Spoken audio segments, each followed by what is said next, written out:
All right, so what I'm gonna do is I'm gonna show you three different guys I've been looking at on YouTube spraying, and I'm gonna explain to you guys what they're doing wrong and how that you guys can do a much better job. And pretty much everything this guy does on spraying is wrong.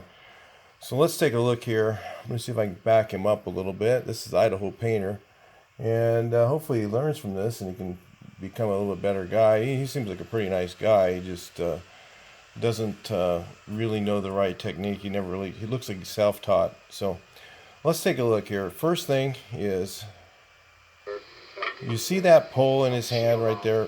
But look, when he has that shield, okay, that cardboard shield extension, okay, you lose 80% of your control holding that stupid thing on a pole. So it's almost useless, and it just doesn't work. So let's take a look a little bit more here. The second thing he's doing wrong is he has a pole gun. Okay, and I don't know what he's afraid of, because I guess he's afraid to get too close to his work, and is what he said earlier in another video. So see that? Oh, see that pole gun in his hand right there? That thing right there, that pole, that spray pole right there. When the paint goes through this pole, okay, and comes out of the spray tip, it you lose the proper atomization of the paint. Now, there's times when you want to use a pole gun, but not when you're painting siding, when you're standing right there.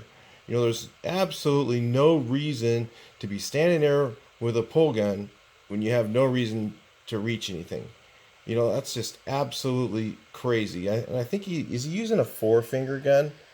Maybe it's a two. You know, I think it's a four finger gun. So now you lose even more of your control because you have all four fingers on your pulling the trigger at the same time, and you know, you lose all that control with your spray gun. So you know, I can't figure out why guys do this. Okay, there's tons of guys that do this stuff, and it just doesn't make any sense.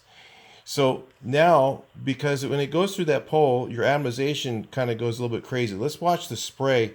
If you watch the spray, it's a little bit spattery. So now he's probably going to need to go over the whole wall twice, really. But he's probably only going to go over it once from what he was talking. Okay, and he wants to do that whole section of the wall at the same time. He's afraid to trigger in the middle of that wall. So it just it just, you know, he's afraid he's going to get a lap mark down the middle. Now, how you correct that is just by putting two coats on. Let me just turn down the volume here so we're not listening to both at the same time. So, you know, he wants to do the whole wall in one stroke, and that's just crazy. There's really absolutely no reason to do that. That's just completely nuts right there. Okay, and so he's got the cardboard extension. He's holding it like that.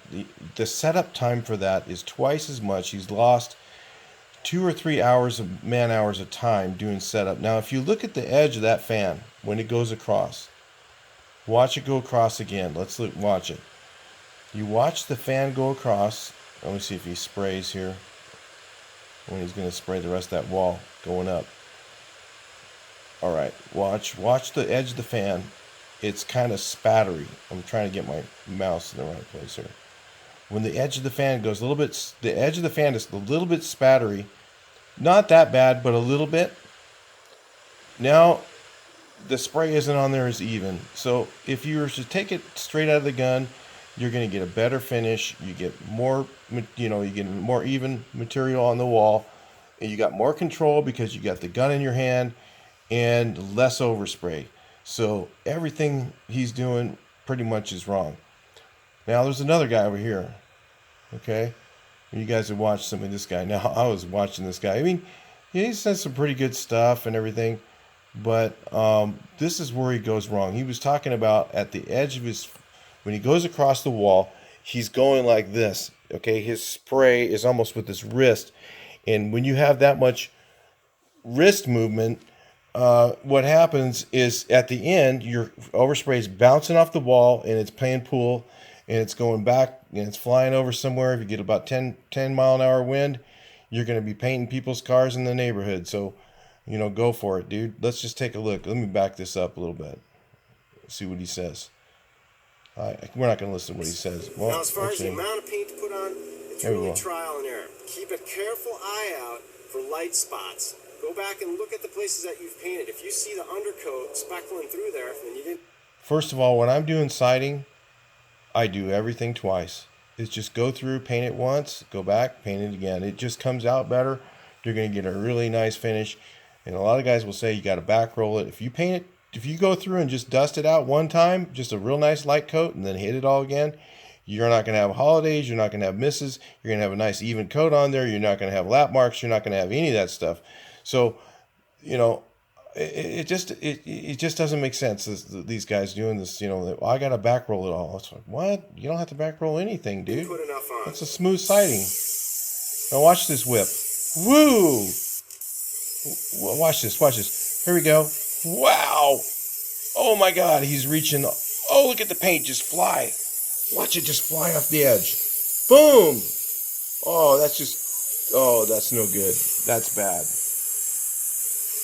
Hold on one second.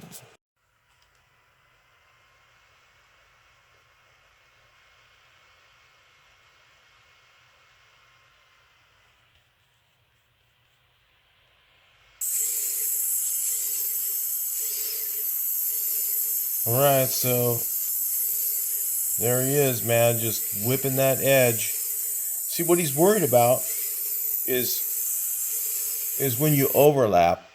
When you do a section and you overlap that same section, you can get a heavy mark going down the wall. And, you have to do something pretty wrong, like have your pressure up way too high, or have you're just stopping in the wall to get a heavy spot to where it's heavy enough to where it'll actually show up in a lap mark on a wall like that. You have to do something super bad wrong. So, these guys, because I do it all the time. I lap and I stop right in the, I go and overlap and stop right in the middle and have sections all the way through the wall. And you cannot see where I stopped. And on siding, the reason you do it twice is because for some reason the first coat likes to soak in, and you're having to do it the second time just to get, everything to look nice and even. So it doesn't do that on stucco, but mostly on siding, it just comes out so much better if you just spray it twice. It's not a big deal. Just do it, go through, run through, do it once, and then run through and just shoot it all again. It doesn't take that long. Everything's covered up. If you get your windows covered and all that other stuff, it just doesn't take that long. Usually a house has siding. Most of them I do have only on the front of the house anyway. So let's take a look here at this other guy. So this guy's an Australian guy. Looks like he's on his plank. Short guy, and I get it. You gotta have a plank when you're a short guy. You gotta do something because he wants to work that wall, do the whole thing. So let's watch him spray. Same thing. He's playing pool. So look at this pressure. You see that bounce coming off the wall? When he pulls that trigger, his pressure ups up way too high, and when he pulls the trigger, you can just see the dust going that way. Okay. Oh, he just blew right off that corner. Right off the corner, he just blew right off there. Just poof. So everything that's on this side of the house right now is painted. So this is the type of mistakes that guys are doing. Okay. I'm trying to show you guys not to do this stuff. So if you watch, he's spraying with his wrist, not with his arm. He's got his pressure up too high. You can see the overspray blowing around the corner because he's got his pressure up way too high. And all this stuff right here is what makes a good painter. So he's either got his pressure up too high, one of the two things. He has his pressure up too high, or he's got his paint way too thin. So he maybe had to water it down because he's got too small of a rig. Maybe he's just, maybe he just waters it down because he thinks he has to. I don't know. But he should be taking it straight out of the can, no water, or a quart to a 5 or something like that, depending on how it was mixed. Sometimes when you get paint mixed up, it's thicker than others because, like, for instance, if you get an A base color, a lot of times they don't add that much tint to it, and it doesn't fill up the whole 5, and it's designed so that the whole 5 is pretty much full. So you have to water it down a little bit to get the paint to be the right consistency to go through your sprayer and work properly. So those are all things that most guys don't know. The paint, that's the reason, it has 2 inches down from the top because they make it extra thick to make up so that when you put the tint in, because the tint is thinner than the regular paint, they make it so that it's designed to be able to add up to the top of the tint, so that so sometimes you have to water it down to compensate for that. So, but what guys do is they put too much water in the paint. They put too much, they blow their wrist. They're blowing their wrist. They're doing this stuff, okay, with their wrist at the very edge. They're trying to make sure they don't get a heavy mark in the wall. And, you don't need to do that much of a whip. There's just like almost, when you get to the end, you kind of back away just a little bit, and then that's it. If you start seeing a heavy mark, then start kind of watching that, lighten up a little bit at the end. Maybe just a hair of a whip, but not like these giant freaking, obvious things. It's just like a little, we're talking about an inch, not this 4 or 5 inches, and then pull it straight back. Don't turn your paint sprayer that way. Pull it away a little bit this way, straight back towards you. Not whipping it like that, because that's not the right way to do it. So anyway, just a couple more pointers there on how to spray the right way. Spraying is where people make the most giantest mistakes.